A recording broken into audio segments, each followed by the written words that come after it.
Nehemiah chapter 13.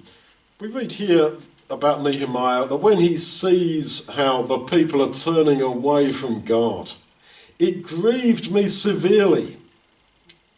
And he therefore throws out this guy Tobiah, who's an idolater. He throws him out from his place where he's living in the temple of God, because it grieved him.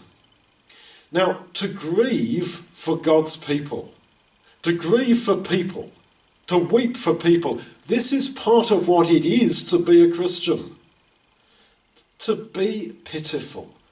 So many times we are told that God is very pitiful.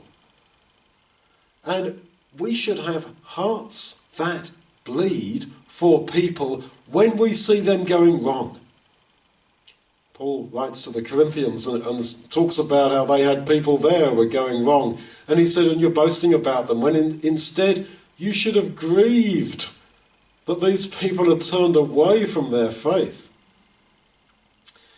So then, Nehemiah, right at the beginning of this book, we're told, appeared before the king back in Persia and appeared very sad. And the king said, why are you sad? And he said, because of my people.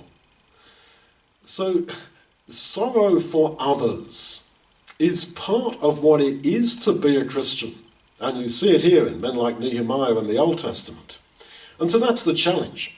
When were you last truly sorry for people? And I do not mean saying about people who've done nasty things to you, oh, well, actually, I actually feel sorry for them.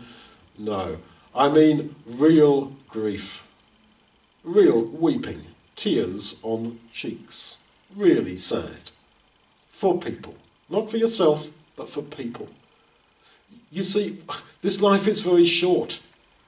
And how we live it, and how we believe, and whether we believe, is of critical, eternal importance. We have time going through our hands like sand slipping through our fingers.